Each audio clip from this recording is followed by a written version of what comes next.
नमस्कार, आप देख रहे हैं न्यूज इंडिया। आपके साथ मैं हूं अभिषेक। बुलेटिन की शुरुआत बड़ी खबर से करेंगे। यूपी निकाय चुनाव से जुड़ी इस वक्त की एक बड़ी खबर आपको बता रहे हैं। निकाय चुनाव को लेकर नगर विकास रथ निकालेगी बीजेपी।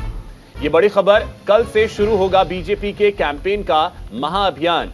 सभी नगर निगमों में बीजेपी नगर विकास रथ निकालेगी। सीएम और डिप्टी सीएम रथ को हरी झंडी दिखाएंगे।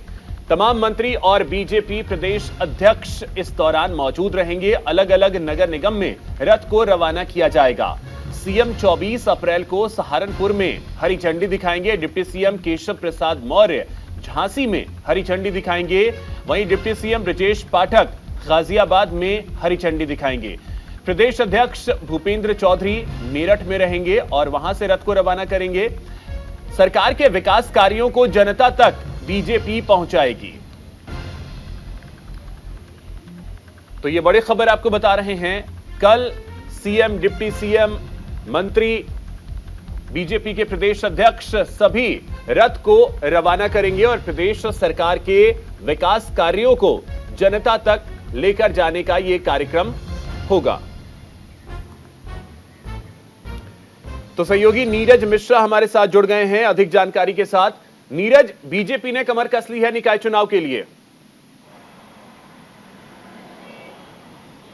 जी बिल्कुल, देखिए निकाय चुनाव के लिए भारतीय जनता पार्टी तैयार है और कल भारतीय जनता पार्टी विकास रथ यात्रा निकालने जा रही है। सभी नगर निगमों से ये यात्रा निकलेगी और मुख्यमंत्री योगी आदित्यनाथ सहारनपुर में होंगे। इसके अलावा डिप्टी सीएम ब्रजेश पाठक गाजियाबाद में होंगे, झांसी में होंगे दूसरे डिप्टी सीएम केशव मौर्य और मुरादाबाद में होंगे प्रदेश अध्यक्ष भूपेंद्र चौधरी। यानी कि हर तरफ से एक साथ ये यात्रा रवाना होगी सभी नगर निगमों में। चूंकि अधिक से अधिक सीटें भारतीय जनता पार्टी जीतना चाहती है, जैसे कि अगर हम पिछले बार की बात करें तो 16 में से 14 सीटें भारतीय जनता पार्टी की झोली में आई थी और इस बार सभी सीटें भारतीय जनता पार्टी जीतना चाहती है, जिससे कि ट्रिपल इंजन की सरकार, जो कि मुख्यमंत्री योगी आदित्यनाथ ने कहा था कि ट्रिपल इंजन की सरकार की जरूरत है और अपने जो भी वादे हैं उनको जनता के सामने पेश करेगी। जो काम है नगर निगम में, जो काम हुए हैं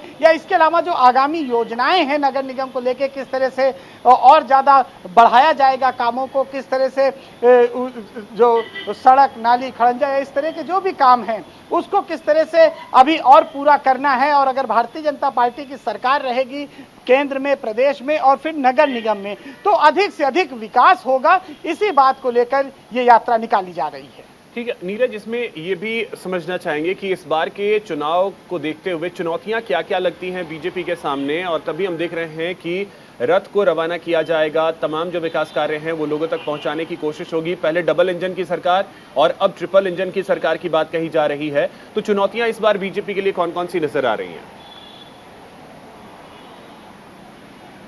देखिए, भारतीय जनता पार्टी के जो बड़े लीडर हैं उनका कहना है कि कोई चुनौतियां खास नहीं है, क्योंकि नगर निगमों पर ज़्यादातर भारतीय जनता पार्टी का हमेशा से कब्जा रहा है, चाहे वो लखनऊ हो, चाहे प्रयागराज हो, इसके अलावा कानपुर हो। तमाम नगर निगमों में लगातार 20 से 25 साल से भारतीय जनता पार्टी काबिज है, लेकिन इस बार भी उसको रिपीट कर सके। इसीलिए भारतीय जनता पार्टी चाहती है कि कोई भी कोर कसर ना हो, क्योंकि 2024 को लेकर ये सेमीफाइनल भारतीय जनता पार्टी मान रही है और इसलिए मुख्यमंत्री योगी आदित्यनाथ खुद इस यात्रा को रवाना करेंगे। दोनों डिप्टी सीएम होंगे, प्रदेश अध्यक्ष होंगे, यानी कि भारतीय जनता पार्टी के सभी बड़े नेता इसमें शामिल होंगे। और बसपा इस बार पहली बार पार्षदी का जो चुनाव है उसमें सिंबल पे लड़ रही है और खुल के इस बार जिस तरह से मायावती ने अपने लोगों को संबोधित किया, मीटिंग्स की, इसके अलावा समाजवादी पार्टी भी कोई कोर कसर नहीं छोड़ना चाह रही है। तो अब इस बार भारतीय जनता पार्टी के पास चुनौतियां तो हैं, लेकिन उनके बड़े लीडर भी उन चुनौतियों से निपटने के लिए पूरी तरह से तैयार नजर आ रहे हैं। ठीक है नीरज, आप हमारे साथ बने रहें। एक और बड़ी खबर है, उस पर भी अपडेट आपसे चाहेंगे। तो बड़ी खबर इस वक्त की आपको बता दें, नंद गोपाल नंदी की कुर्सी जा सकती है। सूत्रों के हवाले से ये बड़ी जानकारी आपको दे रहे हैं। बीजेपी और मंत्रिमंडल से छुट्टी हो सकती है, ये सूत्रों के हवाले से इस वक्त की बड़ी जानकारी आपको दे रहे हैं। आलाकमान ने उन्हें तलब किया है। नंदी को आलाकमान के सवालों का जवाब देना है और अगर आलाकमान जवाब से संतुष्ट होता है तभी कुर्सी बचेगी। सूत्रों के हवाले से ये बहुत बड़ी जानकारी इस वक्त की आपको दे रहे हैं। उन्हें दिल्ली तलब किया गया है। जानकारी ये भी है कि वो दिल्ली के लिए रवाना भी हो चुके हैं। सहयोगी नीरज हमारे साथ बने हुए। नीरज, क्या जानकारी इस मामले को लेकर? जी देखिए, प्रयागराज में रईस चंद्र शुक्ला जो कि समाजवादी पार्टी के लीडर हैं और पिछली बार उन्होंने समाजवादी पार्टी से नंदगोपाल नंदी के खिलाफ चुनाव भी लड़ा था और फिलहाल वो हारे थे, लेकिन वो भारतीय जनता पार्टी के बहुत पुराने कार्यकर्ता भी रहे हैं और जब टिकट उन्हें 2022 में नहीं मिला तो वो समाजवादी पार्टी में शामिल हो गए थे। एक बार फिर से उनको भारतीय जनता पार्टी में शामिल किया गया है और इसी बात को लेकर नंदगोपाल नंदी जो कि कैबिनेट मंत्री हैं उत्तर प्रदेश सरकार में, उन्होंने कड़ी आपत्ति जताई थी। उनका जो एक ट्वीट है या यूं कहें कि उनका एक मैसेज वायरल हो रहा है जिससे कहीं ना कहीं सरकार में असमंजस की स्थिति पैदा हो रही है कि एक कैबिनेट मंत्री जिस तरह से विरोध पर उतर आया है, उन्होंने कहा कि उन्हें बिना सूचना दिए उनके प्रतिद्वंदी को शामिल कर लिया गया है। इससे वो खासे नाराज हुए और ये मामला भी इतना बढ़ गया है कि उन्हें दिल्ली तलब किया गया है और माना यह जा रहा है कि कुछ अहम फैसले भी हो सकते हैं अगर आला कमान उनकी बातों से संतुष्ट नहीं हुआ तो यानी कि कुर्सी भी जा सकती है, पार्टी से भी छुट्टी, ऐसी संभावनाएं बनती हुई दिख रही हैं, ये जानकारी मिल रही है। देखिए, अभी आला कमान से वो मिलेंगे, उसके बाद क्या क्या बातें होती हैं, किस तरह से वो अपना पक्ष रखते हैं। उनका साफ तौर पर यही कहना है कि उनके प्रतिद्वंदी को उनके ही क्षेत्र में भारतीय जनता पार्टी में शामिल कर लिया गया और उनको बताया तक नहीं गया, सूचना नहीं दी गई और एक ऐसे विधायक क्षेत्रीय उन्हें बताना चाहिए था। इस बात को लेकर नंदगोपाल नंदी काफ़ी नाराज हैं। उनकी नाराज़गी देखने को भी मिली सोशल मीडिया पर और शायद सोशल मीडिया पे इतना ज़्यादा कहा जाए कि रायता फैला कि जिसके बाद अब उन्हें तलब किया गया है दिल्ली और वहां पर उनसे जो भी स्पष्टीकरण होगा, जो भी वो अपनी जानकारी देंगे, उसके बाद ही आला कमान फैसला करेगा कि आखिर तो वो दिल्ली के लिए रवाना भी हो चुके हैं। वो दिल्ली के लिए रवाना भी हो चुके हैं नीरज। जी हाँ, जी दिल्ली के लिए रवाना हो गए हैं। वहां उनकी मुलाकात होनी है और मुलाकात के बाद जब वो अपना स्पष्टीकरण देंगे या अपनी बात रखेंगे कि आखिर उनका अपमान जिस तरह से वो कह रहे हैं कि किया गया है, उनको सूचना नहीं दी गई और उनके प्रतिद्वंदी रईस चंद्र शुक्ला को पार्टी में शामिल कर लिया गया, तो इस बात से वो नाराज हैं। तो अब नजर दिल्ली पे है कि वहां नंदी अपनी बातें जो हैं आला कमान के सामने क्या कुछ रखते हैं, आला कमान को संतुष्ट कर पाते हैं या नहीं, नजर इस पर भी होगी। बहुत शुक्रिया नीरज फिलहाल आपका तमाम जानकारी के लिए। इसी बीच बड़ी खबर आपको बता दें, उत्तर प्रदेश के महोबा में नगर निकाय चुनाव में निर्दलीय प्रत्याशी भूपेंद्र साहू को आदर्श आचार संहिता का उल्लंघन करना भारी पड़ गया। आपको बता दें कि जिला निर्वाचन अधिकारी के निर्देश पर भूपेंद्र साहू के खिलाफ मुकदमा दर्ज कर लिया गया है। भूपेंद्र साहू ने चुनाव प्रचार के दौरान जिला अस्पताल में फल वितरित किए थे, जिसका फोटो सोशल मीडिया पर वायरल हो रहा था। इसी के आधार पर भूपेंद्र साहू पर आदर्श आचार संहिता का उल्लंघन करने का मुकदमा दर्ज किया गया।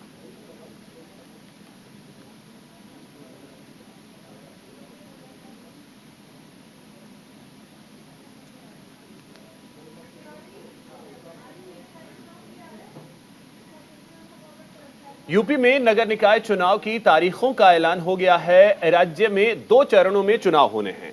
बस्ती जिले में नगर पंचायत अध्यक्ष पद के लिए सपा प्रत्याशी कुंवर धर्मेंद्र प्रताप सिंह ने आज अपना नामांकन दाखिल किया।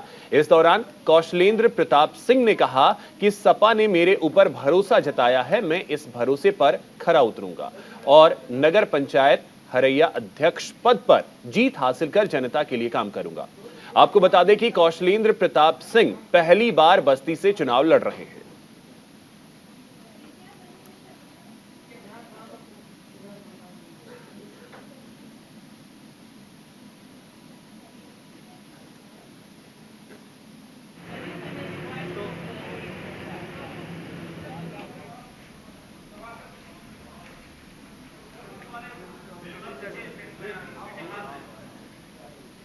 चुनाव में जीती है, लेकिन पार्टी यहाँ भाजपा के चंगुल में थी, इसलिए पार्टी ने एक कार्यकर्ता को चुना है और मैं एक बहुत पार्टी के हिसाब से पार्टी के संकल्पित कार्यकर्ता हूँ। आने वाले समय में मैं दिखाऊंगा, जीत के दिखाऊंगा और इस जनता के लिए जो आज तक कुछ नहीं कर पाया वो मैं सब कुछ करके दिखाऊंगा। यहाँ की स्थिति आप सभी को पता है। बाकी यहाँ के मुद्दे कोई एकाक मुद्दे नहीं हैं, बहुत अनगिनत मुद्दे हैं। तो उन मुद्दों पे बात करने की ज़रूरत नहीं है। बस समाजवादी पार्टी के उस पे सिंबल पे मैंने आज पर्चा भरा है। आप लोगों से सहयोग चाहते हैं, आप सब सहयोग बनाए रखिए, हम चुनाव जीतेंगे। पार्टी ने मुझ पर भरोसा जताया है, हम पार्टी के उस भरोसे पे काबिज रहेंगे। वहीं अमेठी से खबर है, जहां निकाय चुनाव में बीजेपी, सपा और कांग्रेस के साथ साथ आम आदमी पार्टी भी पूरे जोर शोर के साथ इस बार चुनावी मैदान में अपने प्रत्याशी को उतार रही है। अमेठी नगर पंचायत में अध्यक्ष पद के लिए आम आदमी पार्टी के जिलाध्यक्ष पद के लिए हरिशंकर जायसवाल की पत्नी रीना जायसवाल को आपने मैदान में उतारा है। रीना जायसवाल ने अपने समर्थकों के साथ तहसील परिसर में अपना नामांकन दाखिल किया। इस दौरान आपके प्रदेश सचिव अतुल सिंह ने कहा कि अगर आम आदमी पार्टी नगर पंचायत का चुनाव जीतती है तो अमेठी की जनता को शिक्षा, स्वास्थ्य, सड़क जैसी मूलभूत सुविधाएं मिलेगी।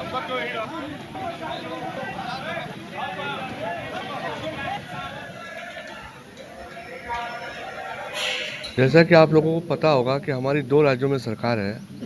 हमारा मेन मुद्दा होता है शिक्षा और स्वास्थ्य, और वो अमेठी में आज तक भाजपा वालों ने कुछ नहीं किया है। इसलिए आम आदमी पार्टी ने एक शिक्षित उम्मीदवार उतारा है, रीना जायसवाल जी को।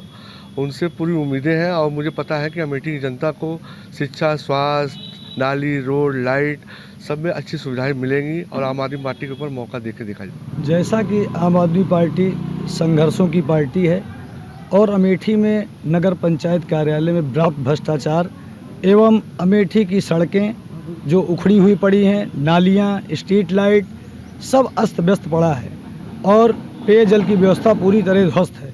उसको दुरुस्त करने के लिए, उसको ठीक करने के लिए आम आदमी पार्टी की उम्मीदवार रीना जायसवाल ने बीड़ा उठाया है और मैं उनका पति होने के नाते अमेठी की आम जनता की कसौटी पर खरा उतरने की कोशिश करूंगा और ईश्वर हमें ये शक्ति दे कि मैं खरा उतरूं। नगर निकाय चुनाव का बिगुल बजते ही प्रत्याशी मैदान में उतर चुके हैं। सभी जनता को लुभाने की कोशिश में जुट गए हैं। साथ ही अलग अलग मुद्दे बताकर अपने पक्ष में मतदान करने की अपील लोगों से कर रहे हैं।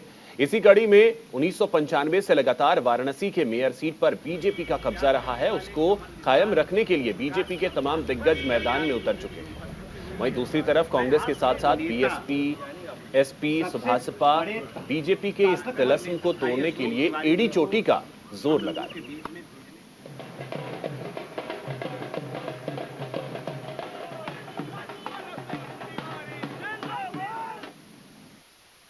देख रहे हैं पीछे कार्यकर्ताओं में कितना उत्साह है। हमारे पार्षद के यहाँ के प्रत्याशी राजेंद्र पटेल जी यहाँ उपस्थित हैं। भारतीय जनता पार्टी के तमाम वरिष्ठ नेता, हमारे संजय सिंह जी, हमारे प्रभात सिंह जी, तमाम लोग यहाँ पर उपस्थित हैं।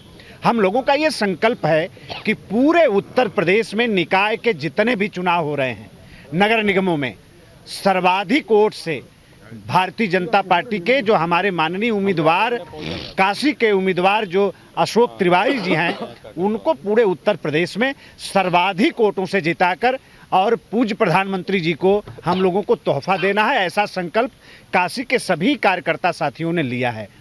जो ऊपर से जो हमारा विकास का मॉडल आएगा, नीचे क्रियान्वित करने के लिए हम नगर निगम के द्वारा उसको जो 84 गांव शहरी नगर निगम मिले हैं, उनके विकास के लिए सीवर, लाइन, खड़ंजा, इंफ्रास्ट्रक्चर, पार्क, स्कूल, सबसे बड़ी प्राथमिकता होगी कि उसको नगर निगम में जो शहरी क्षेत्र में सुविधा मिल रहा है, उसको हम जो हमारे 84 गांव हैं उनको भी उसी के बराबर या उससे बढ़ के सुविधा प्रदान किया जाए।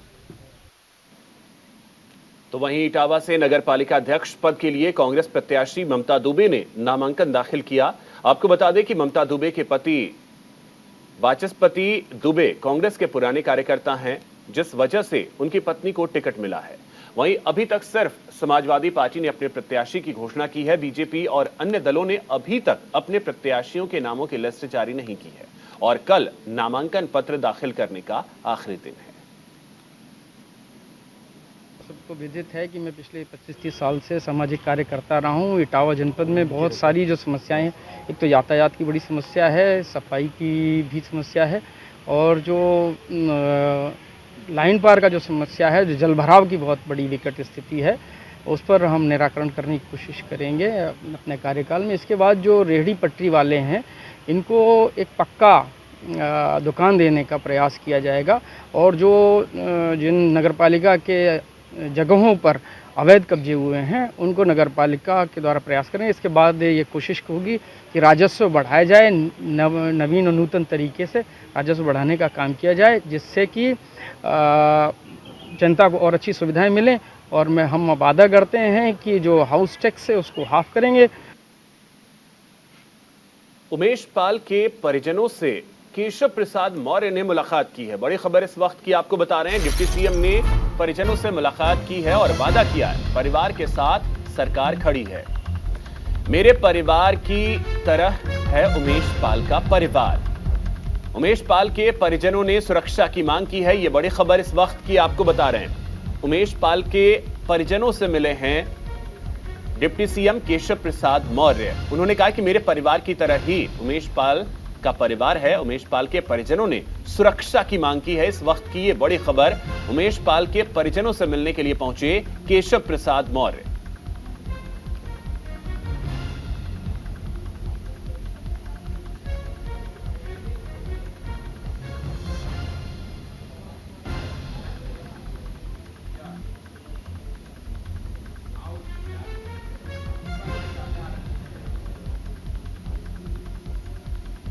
तो ये बड़ी जानकारी इस वक्त की आपको दे रहे हैं। केशव प्रसाद मौर्य उमेश पाल के परिजनों से मिलने के लिए पहुंचे थे और उन्होंने भरोसा दिलाया है उमेश पाल के परिजनों को कि सरकार उनके साथ खड़ी है। और आपको बता दें कि उमेश पाल के परिजनों ने सुरक्षा की मांग की है, जिसको लेकर के आश्वस्त किया है केशव प्रसाद मौर्य ने।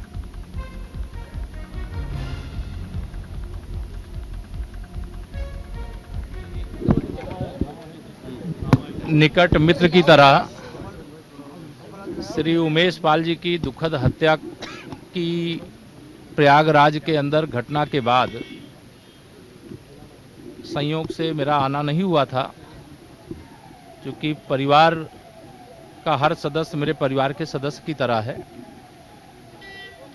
उनको श्रद्धांजलि देना, परिवार के लोगों से बातचीत करना, उनकी सुरक्षा की दृष्टि से कोई कमी न रहे, यह सरकार की ओर से कदम उठाए गए हैं।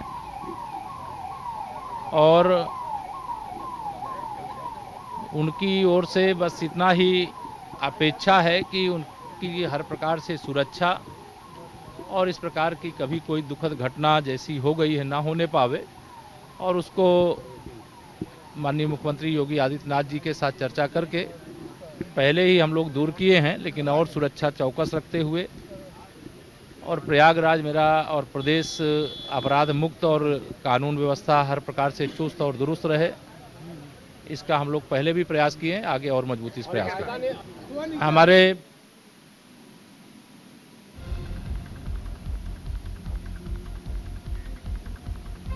तो आपने सुना केशव प्रसाद मौर्य को, जो कि उमेश पाल के परिवार से मिलने के लिए पहुंचे थे और उन्होंने भरोसा दिलाया है उमेश पाल के परिवार को कि सरकार उनके साथ खड़ी है।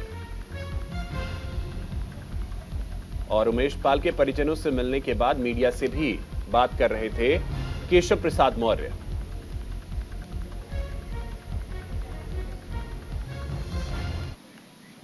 वहीं एक और बड़ी खबर आपको बता दें, अमृतपाल की गिरफ्तारी पर सीएम भगवंत मान का बयान सामने आया है। उन्होंने कहा कि 18 मार्च से अमृतपाल को ढूंढ रहे थे, कुछ लोग शांति भंग करने की कोशिश कर रहे हैं। पुलिस ने संयम से काम लिया, सूचना मिलते ही पंजाब पुलिस ने अरेस्ट किया।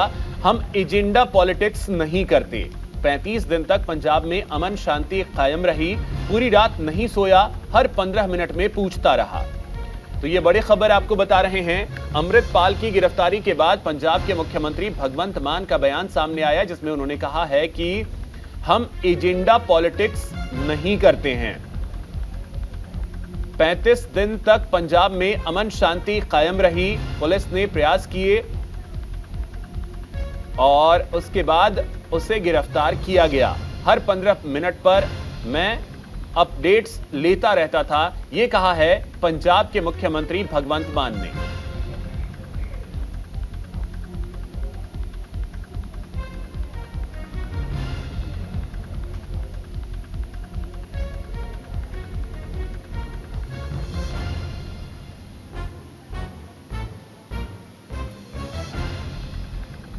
हम एजेंडा पॉलिटिक्स नहीं करते हैं, ये भगवंत मान की तरफ से कहा जा रहा है। ये बड़ी जानकारी आपको दे रहे हैं। 35 दिन तक पंजाब में अमन शांति कायम रही, ये कहा है पंजाब के मुख्यमंत्री ने। पूरी रात नहीं सोया, हर 15 मिनट में पूछता रहा। तो अपडेट्स वो लगातार अधिकारियों से लेते रहे, इस बात का भी जिक्र किया है पंजाब के मुख्यमंत्री ने।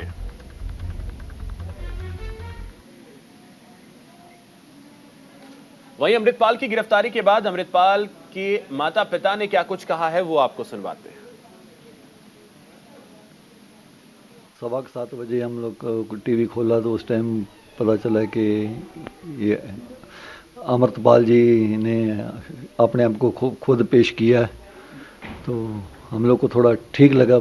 हम लोग भी वैसे भी चाह रहे थे कि उनकी वजह से इन लोगों को परेशान किया जा रहा है, तो चलो हालात ऐसे बनाए। नहीं तो अगर सरेंडर करने की बात होती थी इधर भी 18 तारीख को किया जा सकता था, लेकिन चलो जो ड्रामा होना या जो जैसा भी होना था, गुरु महाराज की खेड़ है, वो हो गया। साही खबर ही वेखी तो फिर सानू पता लगा कि उन्होंने सरेंडर करता भाई साहब ने। सानू बहुत माण महसूस होया कि उन्होंने सिੱਖੀ ਸਰੂਪ ਵਿੱਚ सरेंडर किया। बहुत माण वाली गल है। एक योद्धा सी ते योद्धियां की तरह ही उन्होंने सरेंडर किया। बहुत सानू खुशी की गल है। सानू खबर तो पता लगा कि रोडे पिंड रोडे तो जिथे उन्होंने दस्तारबंदी हुई सी जेट गुरुद्वारे, उस गुरुद्वारे तो ही उन्होंने सरेंडर किया। वधिया होया। अज पहले डर तो है सी 35-36 दिन भी कित्थे होऊगा किद्दां होऊगा, पर अज सानू बहुत वधिया लगा। माण वाली गल है क्योंकि एक तो पूरा सिੱਖੀ ਸਰੂਪ साबित सी ਉਹਦਾ, जिद्दां फोटोआं च करदे सी, कदी ਉਹਦੇ वाल खिलार दिंदे सी, कदी कुछ।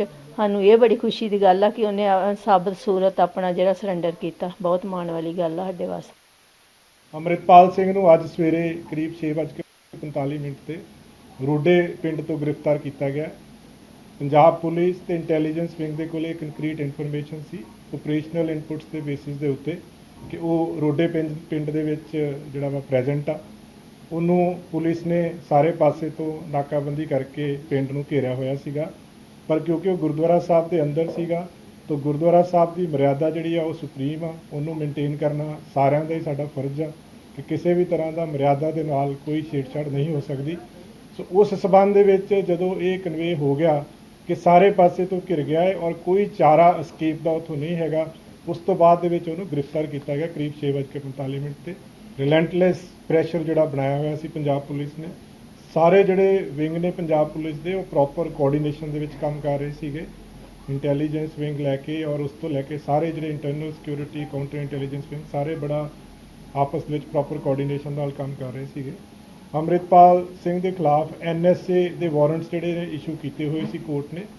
तो अज सवेरे अमृतपाल सिंह नूं डिटेन किया गया। NSA के जोड़े वारंट्स उन्होंने एग्जीक्यूट करके वो अंडर डिटेन किया गया है और फरदर इस केस के जोड़ा वा कानून के अनुसार अगे कार्रवाई होगी।